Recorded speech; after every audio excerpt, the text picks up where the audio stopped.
Hi అండి. ఈరోజు అయితే నేను గుత్తి వంకాయ కర్రీ అయితే వండి చూపిస్తాను. నా స్టైల్ నేను ఎలా వండుకుంటాను అనేది మీకు నేను చూపిస్తానండి. గుత్తి వంకాయలు అయితే తీసుకున్నాను, కడిగేసుకొని పక్కన పెట్టుకున్నాను. అలాగే ఇదిగోండి ఉల్లిపాయలు పేస్ట్ కొట్టానండి. పసుపు కారం వేసాను అనమాట. సాల్ట్ కూడా వేస్తున్నానండి. నేనండి కొబ్బరికాయ కూడా వేస్తున్నాను, చాలా టేస్టీగా ఉంటుంది. ధనియాలు వేసానండి, పచ్చిమిరపకాయలు కూడా కలిపి కొట్టేసుకుంటాను. అలాగే నేను చేసుకున్న మసాలా పేస్ట్ కూడా ఉందండి. చెక్క, లవంగాయ, యాలక్కాయ అవన్నీ కూడా ఇందులోనే ఉండి పేస్ట్ కొట్టేసుకున్నాను అనమాట. ఇది కూడా వేస్తాను. అల్లం వెల్లుల్లి పేస్ట్ అయితే వేస్తున్నానండి.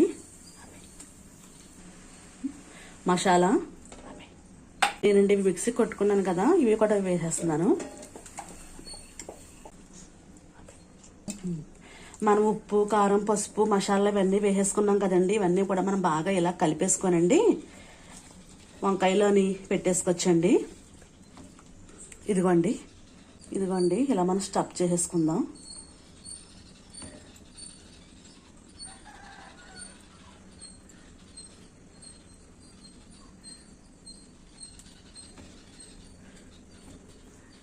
మొత్తం అన్ని వంకాయలకి కూడా మనం ఇలా పెట్టేసుకుందామండి.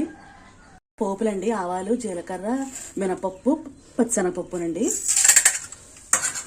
ఇదిగోండి మనం వంకాయలు అయితే ఇలాగా మసాలా పెట్టేసుకున్నాం కదండి. ఇవైతే నూనెలో వేయిద్దాం. ఆయిల్ గుత్తి వంకాయకి ఎక్కువగానే ఉండాలండి.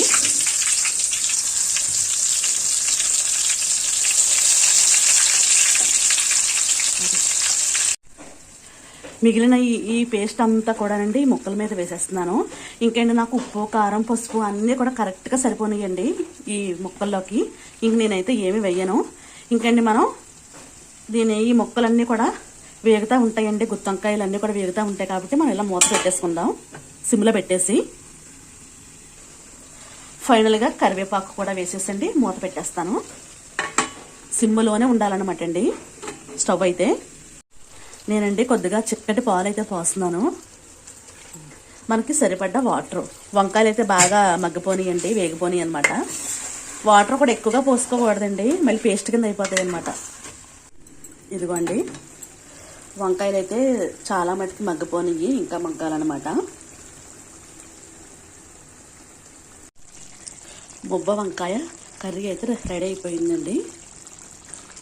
టేస్ట్ కూడా చూస్తానన్నమాట, అన్నీ సరిపోయి చాలా టేస్టీగా అయితే ఉంది. ఇదిగోండి ఆయిల్ అంతా పైకి వచ్చేసింది కదా.